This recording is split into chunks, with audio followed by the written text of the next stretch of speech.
hidden within all of the storms of your life is the peace that you desire. Dr. Wayne Dyer presents a new interpretation of an ancient wisdom text, the Tao Te Ching.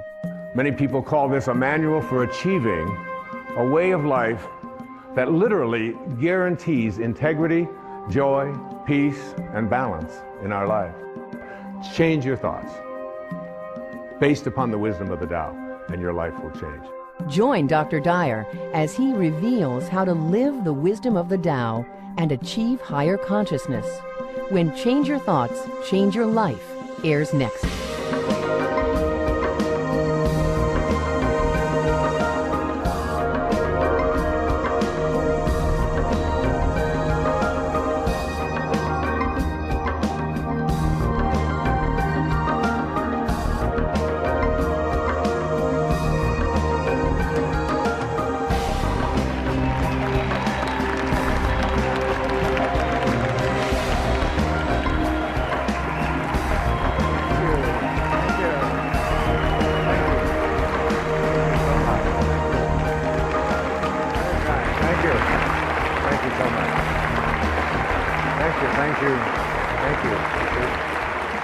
Please, thank you so much.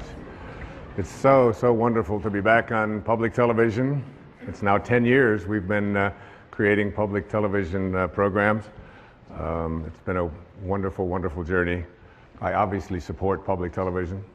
It's a way to bring higher consciousness to our entire country, and I'm proud and pleased to be here. This is a program about changing your life. Not in the traditional way that we think of when we think about changing our lives. Usually that means changing your behaviors, retraining yourself, getting new habits, going out and trying them out and changing your life. This is about changing your thoughts, and then your life will change. Change your thoughts, change your life. It's the name of this program, it's the name of the book. It is something that I very strongly endorse, that we have within us the ability and the capacity, through the way that we use our minds and the way that we process things and events, to make our lives totally shift and change around. And I can tell you that it doesn't make any difference what age you are, whether you're a teenager watching this, or whether you're someone in your 60s, 70s, 80s, or anywhere along the way. You can make that change. And I'll tell you, it happened for me. 2 years ago, on the 10th of May, I turned 65. And the next day, on the 11th of May, I had a life-changing thing take place for me. I changed the way that I was thinking about who I am, about what kind of a man I am, about what kind of a person I intend to be for the rest of my life and where I'm going. And something began to resonate with me that I had to make a shift and make a change at the age of 65. I had a wonderful office, which was really a townhouse. It was filled with over 20,000 books. It was filled with clothing. It was filled with records of all kinds. It had pictures on the wall. I had awards that I had received over the years, and everything that I had accumulated, literally, in this physical world, had accumulated in that office. I turned the key and handed it to my manager, Maya, who's been with me for almost 30 years, and I said, I would like you to sell everything, or distribute everything that's in there. Sell the townhouse, get rid of it. Take all the records, all the books. I got rid of my shoes. And I left it all behind and turned it over to her to get rid of everything. I detached myself from a lifetime of accumulations, and I moved full-time to a place over in the middle of the Pacific Ocean on one of our great islands called Maui. And in the next months, I began to get a lot of things coming to me about what my life was to unfold, things that I wasn't even expecting. And I think about this idea about what age you are, and whether or not changes and shifts can be made, and how difficult so many people attribute this to, they say it's just, that's an impossibility. I couldn't possibly do that. I'm so attached to all of these things. Or I'm too old. I've been living in the same place too long, whatever it might be. Right here in this audience is one of the women that I revere, I think more than any other woman I can think of in the professional world. At the age of 60, she changed her thoughts, and her life changed dramatically.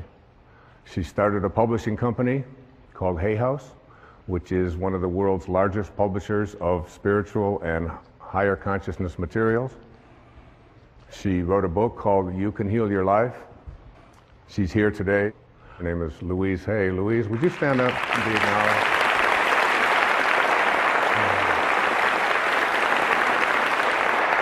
Thank you, sweetheart.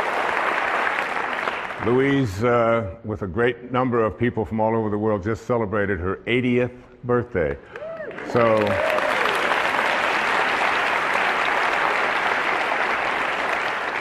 I should look so good even at 60, all right? And I'm just so deeply honored that you're here, dear. Thank you. What happened for me in the next few months was absolutely life-changing. I had a friend tell me who was severely addicted to all kinds of drugs and alcohol, who was basically very close to death. He refused all kinds of treatment. He wouldn't go through the programs and so on. But he read a book, and the book was called The Tao Te Ching. The Tao Te Ching. T-A-O-T-E-C-H-I-N-G. Tao Te Ching. Tao in ancient Chinese means the way, the great way. Ti is the term that means the application of or the virtue of. And Qing in ancient Chinese means book. So it's the book for applying the virtue of living the way. That's what this book means.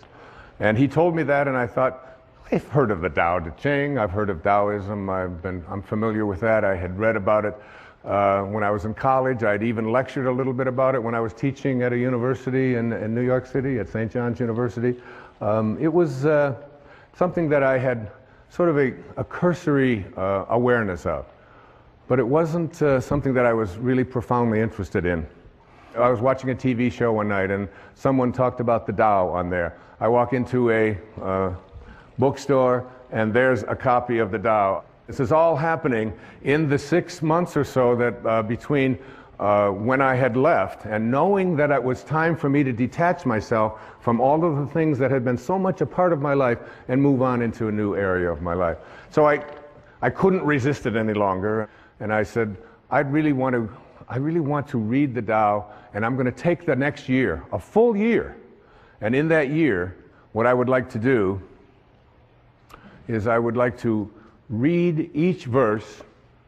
There are 81 verses in the Tao Te Ching. You can read it in an afternoon, but you can study it for a lifetime. And in the studying of this, I said I would like to just take those 365 days for the next year, and in every 4 days, I am going to read one verse.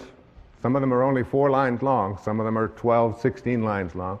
I'm going to create for myself a way of seeing if I can live this Tao. And what I did was I would read it, then I would meditate on it, I would walk on it, I would go swim on it. When I would do yoga, I would practice it, and then I would sit down after the 4th day, and I had a picture of the man who was considered to be the author of this, although there's no historical actual record of his name is Lao Tzu. This is the visage that I looked at. This is the image of an artist's drawing of Lao Tzu. In ancient Chinese means old man. Old man. He was the old man who was living in China in the time of the warring states, and he decided he didn't want any more to do with war and violence and hatred and killing and all of the things that were so much a part of his world. And he got on his oxen and he left, and before he left to go off and be by himself, he dictated some 5,000 Chinese characters, these 81 verses that became the Tao Te Ching. There are some people who call the Tao Te Ching the wisest book ever written. If you Google this thing called the Tao Te Ching, you'll come up with over 1,300,000 hits on the Tao Te Ching. Not only that, there are 14,000 translations of the Tao Te Ching that I have come across. So what I did is I took 10 of those translations, the ones that seem to be the most relevant, the ones that seem to have the most meaning to those people who lived in this part of the Western world, and I combined them into what I consider to be the most useful translation of the Tao Te Ching. And each morning I would get up and I would look at this picture and I would ask, what is it that you would say to the people who are living now at this time, given the conditions that we have in our life right here? What is it that you would do? Many people call this a manual for achieving a way of life that literally guarantees integrity, joy, peace, and balance in our life. Now, there was a man who was a contemporary of Lao Tzu. His name was Confucius. He was many years younger than Lao Tzu, but he kept hearing about this old man who had all of this great wisdom. And one day, he decided that he was going to go, legend says, and visit Lao Tzu. And he spent a full day listening to this man, because Confucius was someone in China who was trying to lay down all the rules of etiquette and how to conduct yourself and trying to dictate to the people what they should be. Lao Tzu had nothing to do with any of that. And when he went to see Lao Tzu, he came back and he talked to all of his people, and this is what he said. He said, "Of birds, I know they have wings to fly with. Of fish, that they have fins to swim with. Of wild beasts, that they have feet to run with. For feet, there are traps. For fins, there are nets. For wings, arrows. But who knows how dragons surmount wind and cloud into heaven? This day I have seen Lao Tzu, and he is a dragon." And there he is, a dragon. And a dragon in ancient Chinese was a picture of someone or something that was so mysterious and so difficult to comprehend, because it could always be something else. There was a great teacher who came many years after that. His name was Rumi, who was Jalaluddin Rumi, who was a great poet, a Persian poet in the 14th century. And he had a line. He said, "The day that you were born, a ladder was set up to help you to escape from this world." I believe that the Tao Te Ching and this thing that I have done, this Change Your Thoughts, Change Your Life effort that I spent 1 full year on every single day, doing exactly what I just said, is a ladder that will help you to return. In the Tao, there's a very famous line. The 40th verse of the Tao says, "Returning is the motion of the Tao." Returning is the motion of the Tao. So that all of us came from a divine spiritual essence, invisible. Everything in the world of form emanated from something that is formless. There was a split second when you went from non-being to being. And what Lao Tzu was trying to teach was to be able to return to that place from which you came and live your life from the spiritual perspective and become a God-realized being. Another great poet, T.S. Eliot, once said, "We shall not cease from exploration